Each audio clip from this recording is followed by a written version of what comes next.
What's up guys, Nuno here. D5 Render released their newest version 1.9. It's really amazing the development speed of this rendering software and the features each new version has. Today I'll go through the top 10 features of D5 Render 1.9. And also I would like to let you know that you can get access to my D5 Render course. I'll leave a link in the top right corner and also in the description below this video. So without further ado, let's get started.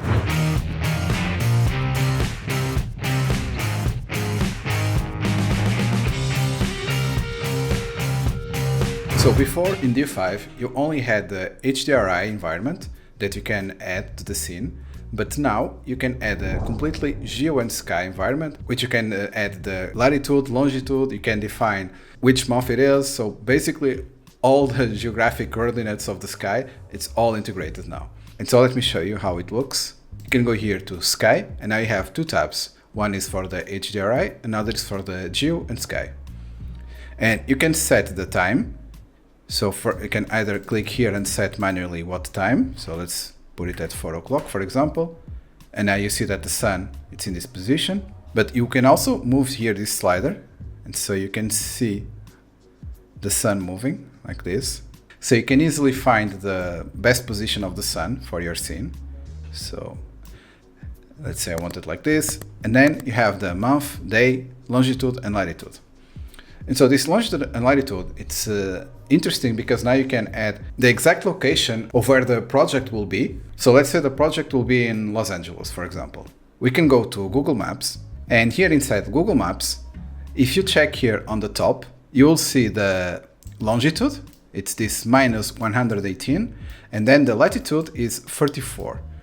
So if we add these values here to the longitude 118 and then 34, so we'll have the exact position of the sun on that exact location.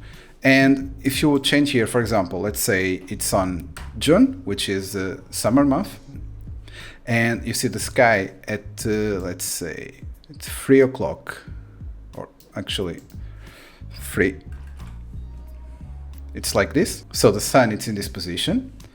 And if you change to December, okay, you can see that the sun is almost setting.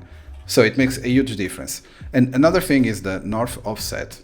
And this north offset is basically you can rotate the sun like this, so it can fit best the position, okay? And so you can see that very quickly you can add different types of times of day for your scene and just play around with these settings to get the most pleasing image. And speaking of this north offset, here in the forum about what's new in D5 Render 1.9, I'll also leave a link in the description so you can quickly go to this thread. And they have here explaining quite well how this north offset works. So as they say here, the sun will move on a circle parallel to the horizon plane. So this was a very nice addition to the D5 Render 1.9. So moving to the next one is skylight and background light intensity. This one goes for the HDRI. So if you go here to this tab, HDRI, now if you select any HDRI, let's say this partial cloudy, okay, and now you have here this extra slide here. If you click on this button, you will see that it pops a new, that is background light intensity. So you can control separately the skylight intensity and the background light intensity. So let's say that I move this to 0. Okay, I still have the skylight intensity, but I don't have any background light. If I move this to 0 as well, you see that all the scene is dark. So now I can control them both separately. Okay? So I can decrease just a little bit the background light, but I'll still have all the light on this scene. So I can even increase a little bit more light. Okay? And so this way you have more control of how you want to do things. So the next one is the foliage material now allows double-sided. So what does this mean? It means that every plant, if you have a light shining through them, you will see that it allows some light to pass through. It happens as well in your own body. For example, if you put a light from this side in your skin, you probably notice that your finger is all red. So this is called subsurface scattering. And so this happens in the plants as well. And if I showed you one image of this plant here with this material, which is called the, let me just get it here, it's the foliage material, and then you have to apply the subsurface color. Usually when you download plants for sites like Polygon, for example, or even Megascans, you have a texture called subsurface or translucency, and you have to add that texture here to the subsurface color. And this is with the subsurface color, and this is without. So you can see that we lose a lot of these details here. You can see that the sunlight is passing through the plant here. And on this one, there's nothing. Especially here on these areas, you can really see how this plant, how these leaves pop up with this material. And this makes it feel like the plant is made of plastic. So this one for this vegetation assets, it's a very, very nice addition.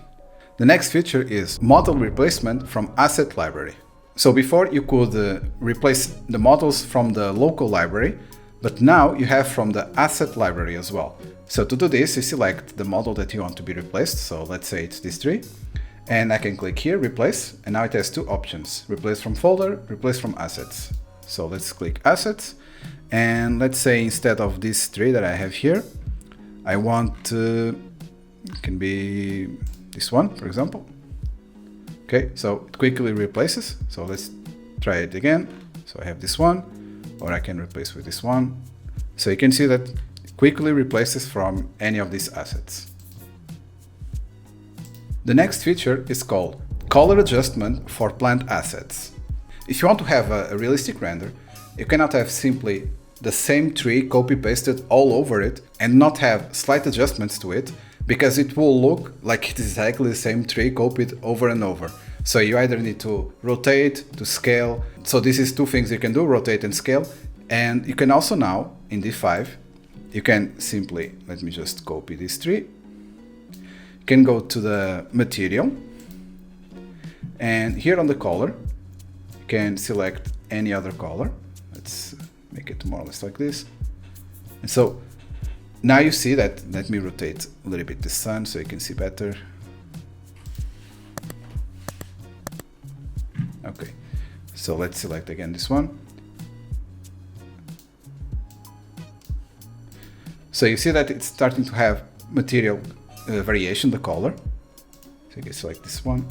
Okay, so now you see that this one is green and this one is a little bit more to the reddish color, so it's maybe it's an older tree.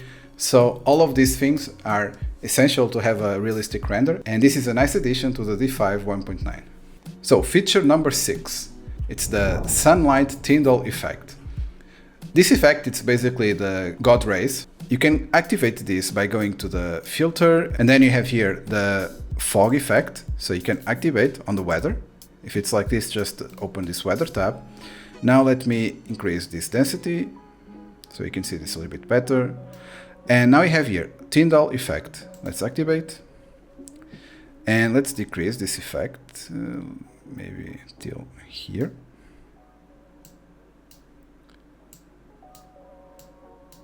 So now you can see that the sun, it's on this side, and so all of this fog is creating these rays here. So let me actually increase this again a little bit so you can see better.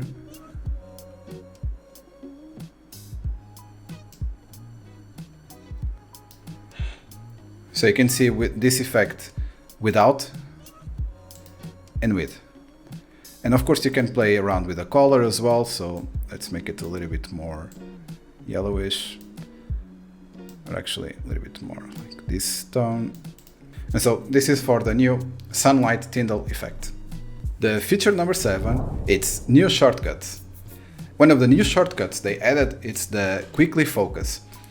And this means that, for example, this asset here, it's too small. And if I go to zoom in and then try to really go focus on this small asset, it will take me a lot of time to do this manually. So I can just select the asset and then press the Z key, and it automatically zooms to this asset. So now it's easier to just inspect this element or do some changes. The next one is the hide inspector. And before, you can simply click here on this hide sidebar, so you can have more room to work. But now you can also hide this one here on the right side. You just press F11 on the keyboard and it will hide or unhide this. You can also do this by going here to the window on the top bar, and then you can have here show sidebar and show inspector. Also, another one, if you like to have the camera of this walk view camera, if you are flying around like this, sometimes it can take a lot of time to get to the place that you want, so you can just press shift and it will fly much faster. And so these are the three main shortcuts: the Z key for the quick focus, the F11 to hide the inspector, and the shift to accelerate the camera. And as for feature number 8, it's the light radius parameter for point light and spotlight. And so now you have, as we can see here on the image, you can have control over the light source radius. And so you have a light source radius of 0, you'll have these very sharp shadows. But if you increase it, you'll have much softer shadows, like you can see here. And now this is available to point lights and spotlights. Next one is headed Asian plants. So they added a lot of new vegetation assets to this new version, and you can see here headed 412 Asian plants. So this is a nice addition because all of these is elements that we can simply drag and drop into our project, and so this way it saves time, and the more good quality assets that we have, the better. And for the final feature, it's mapping for emissive lights. If we go here to the any mesh that you want to add a texture, and we select the material, we can create here, click emissive, and then we can click here intensity 1, let's say. So this is all giving light right now, and it's giving light from everywhere. But now we can add here a mask. We have this plus. If we click here and we load this material, and you can see that I loaded this texture here, and basically it's black, and on the middle this white part, and this white part will be what is with light, and the black without light. And so if I actually remove here this roughness and the specular, now let me just adjust this. Okay, so now you can see better. We have only this area, it's emitting light. So if I adjust it, let's say 10 or 100, so you can see that only here it's casting light, and we can even change the color. Let's make it like a red color. Okay, you can click here and then invert as well.